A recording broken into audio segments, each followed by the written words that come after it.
Let's try question 6 here. We have an automobile. It moves with a constant speed down a highway. Most of the power developed by the engine is just used to compensate for the energy transformation due to friction forces exerted on the car by air and the road. Notice if you take your foot off the gas in your car, usually you slow down. That's the air resistance and everything else that's going on. So you need to keep applying the gas in order to stay at a constant speed. That's just what this is saying. If the power developed by an engine is 155 horsepower, estimate the total friction force that is acting on the car when it is moving at a speed of 28 meters per second. Remember here that 1 horsepower is equal to 746 watts. So for power, we need to go ahead and look at the power equation. So I have power. It's equal to the derivative of work over with respect to time, d dt. Okay.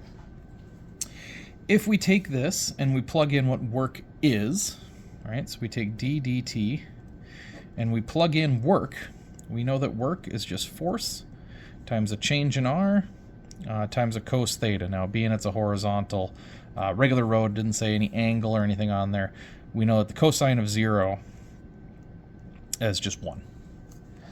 So if I bring this d dt in, I need to multiply through on here, and when I hit the change in r, I know that the change in distance over the change in time is something familiar. So we went through this in class, but if the d dt on r will give me force, change in distance over change in time is simply a velocity. Okay, a velocity. And then the cosine of 0 is just 1. So I know then that power can also be written as force times velocity. Okay. So let's see what else we have here. It wants to keep the car moving at a speed of 28 meters per second. Okay. So we need to go ahead and apply 28 meters per second to our velocity. The force that's needed, well, that is what we're looking for. When it is moving at a speed of this, estimate the friction force. So this is the force that we have to keep countering, which is our friction force. And how much power does that take? Okay, the power here, power developed by the engine, is 155 horsepower. So horsepower needs to be converted from horsepower into watts in order for me to use this.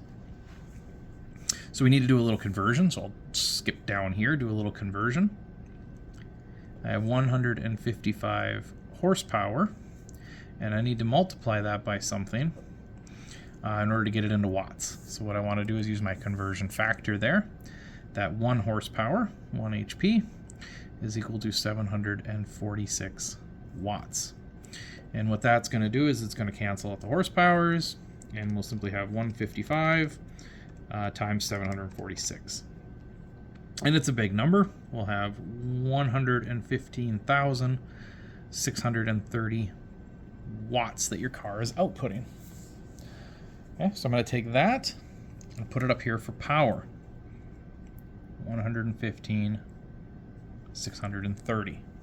Now all I have to do is just figure out what the force needed for the engine is to convert all that 155 horsepower into a constant speed. So I need to divide by the 28. And if I do that, I see that the force is 4,129.6. So I'm going to go ahead and round that up to 4,130 newtons. The engine needs to continually put out in order to just counter off that friction force.